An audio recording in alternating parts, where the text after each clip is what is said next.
What's up, guys? I hope you're doing well. So as you may know, if you've been looking at some of the previous videos I've done, I've been looking more into kind of monetary policy and the banking system on the other side of the Atlantic, with the Eurozone and stuff. Specifically right now with their some of their monetary policy decisions, and they sound very similar to the United States, to be honest. At least in concept. Um, Not necessarily with the exact numbers, obviously, but still. Anyways, we'll go straight to the screen share. Make sure that it did it. Make me bigger. There we go. Hopefully you guys can see it better.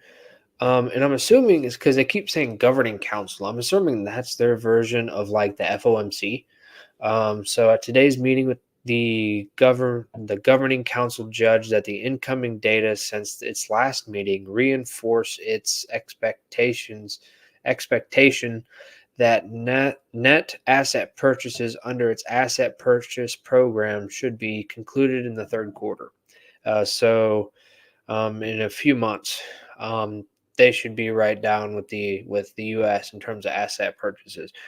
So net they have their APP, which is their asset purchase program, which monthly net purchases under the APP will amount to 40 billion euros in April, 30 billion in May, and 20 billion in June.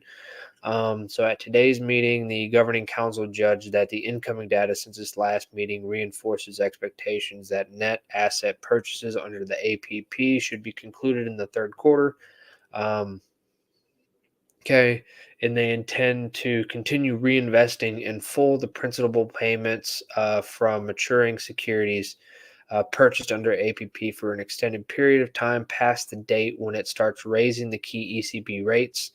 Um, in any case, for as long as necessary to maintain favorable liquidity conditions and an ample degree of monetary accommodation.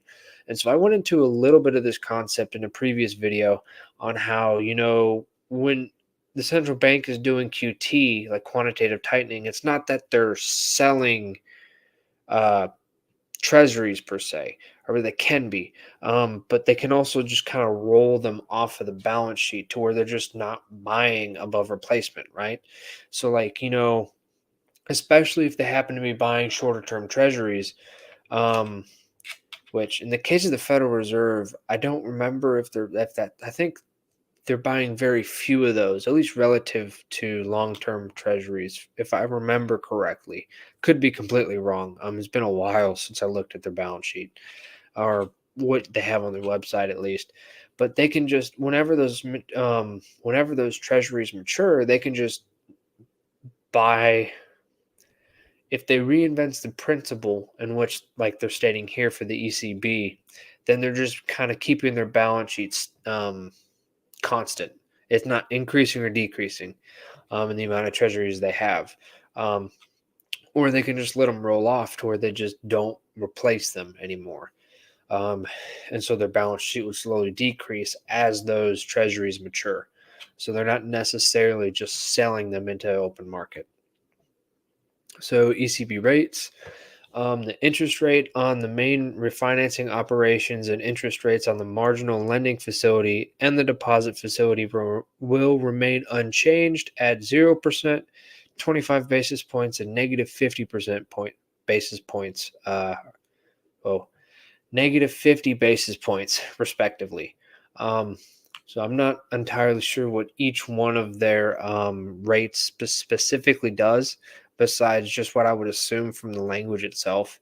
So refinancing operations, uh, besides what I would assume it to be if it was self-explanatory, that's the only explanation I have. Like I said, I haven't gone headlong into the ECB and how they do their stuff. And how that differs from the Fed, because when you deal with different countries, they'll define things differently, like specifically like how Fed funds can change and how now it's a target range where you have interest on reserve balances, and how that used to be interest on excess reserves, and then it was then you had interest on excess reserves and interest on required reserves, and then they were constant. They were the same number for so long that they just made it into one rate, and then whatever the nuance is. I'm not as acquainted with the European version of that. Um, and then they have Pandemic Emergency Purchase Program, which kind of seems a lot like the kind of the emergency facilities that the Fed here in the United States did. So the governing council intends to reinvest the principal payments for maturing securities purchased under the PEPP um, PEEP until at least the end of 2024. So that's 2 years from now. In any case, the future roll off of the PEPP portfolio will be managed to avoid interference with the appropriate monetary policy stance. Um, yeah, they're still keeping that on for I guess technically like we'll say a year and a half since it's mid-April. We're kind of close to the middle of the year, at least relative to years, I guess. Um, to continue, so the governing council will continue to monitor bank funding conditions and ensure that the maturing of operations under the third series of targeted longer-term refinancing operations Tiltero 3 is what all I'm going to call that. I don't know if that's actually how you say it, but does not hamper the smooth transition of its monetary policy. The governing council will also um, regularly assess how targeted lending operations are contributing to its monetary policy stance. Um, cool. And they also have a 2% inflation target. Says over medium term or medium term. So I guess it's different. Um, Theirs is a little bit more loose. It's not necessarily year over year, unless that's what they define as medium term. Um, who knows? Like I said, I haven't gone too in depth with the European Union sort of things. Same with this, what Tiltero or however you want to pronounce it. But maybe it's kind of a little bit of flashbacks, and since Easter just passed. Um, when I read that, the peep or pep or whatever you want to call it, all I can think about is those little like peeps, the marshmallow like chicks and stuff that you get from. You can get them anywhere. I don't know, Walmart or a hell, I've seen them in gas stations. Little like marshmallows covered in crystallized sugars that looked like little chickens and whatever. That's all that popped in my head.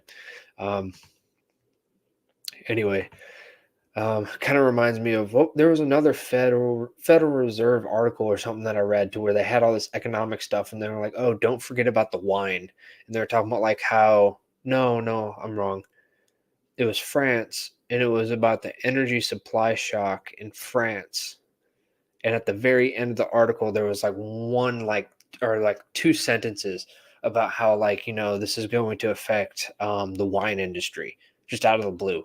Um, it was like that sounds like the French, but at least from what I can tell, could be an ignorant American thing but all we got are movies and stuff from there. I haven't been there personally, at least yet.